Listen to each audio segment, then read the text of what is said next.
लग्नाचे दागिने म्हणजे श्रीमंत पेशवाई दागिने, नाशिकचे सुप्रसिद्ध सराफ मयूर अलंकार सराफ। ताज्या बातम्यांसाठी नाशिक न्यूजच्या YouTube चॅनलला सबस्क्राईब करा आणि बेल आयकॉनला प्रेस करा।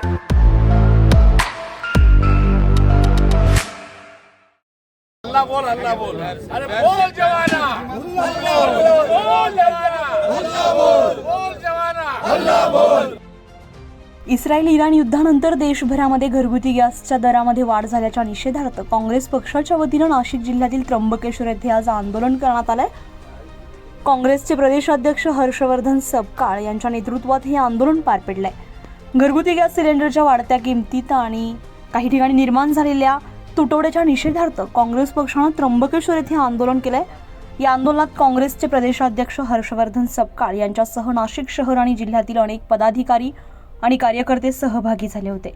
आंदोलनादरम्यान कार्यकर्त्यांनी हातामध्ये फलक घेत केंद्र सरकार विरोधात जोरदार घोषणाबाजी करत संताप व्यक्त केलाय। सिलेंडरची किंमत 60 रुपयाची भरघोस वाढवलेली आहे, त्याचा आम्ही धिक्कार आणि निषेध करतो। सरकार जे आहे हे उद्योगपतींकरता आणि पुंजपतींकरता जे भाववाढ केलेली आहे याचा मोठा फटका नागरिकांना बसलेला आहे। तात्काळ जी भाववाढ आहे ती त्यांनी वापस घ्यावी आणि देशाचे पंतप्रधान जे आज गायब झालेले आहेत, सिलेंडर जसं गायब आहे तशाच पद्धतीनं नरेंद्र हेही गायब आहेत, नरेंद्र सिलेंडर आहेत आणि सिलेंडर गायब आहे ही जे चित्र निर्माण त्यातून भारत सरकारने जी वस्तुस्थिती आहे ती स्वीकारावी आणि राष्ट्र म्हणून या आपत्तीतून पुढे जाण्याच्या अनुषंगाने प्रयत्न करावे।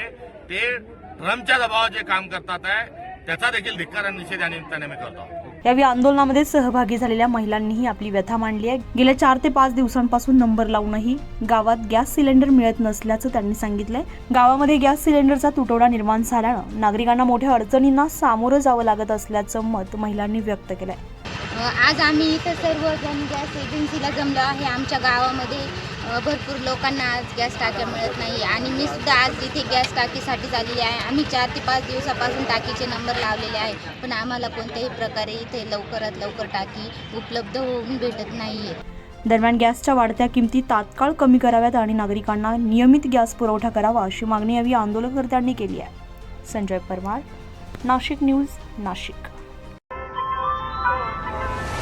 ताज्या बातम्यांसाठी नाशिक न्यूजच्या YouTube चॅनलला सबस्क्राईब करा आणि बेल आयकॉनला प्रेस करा।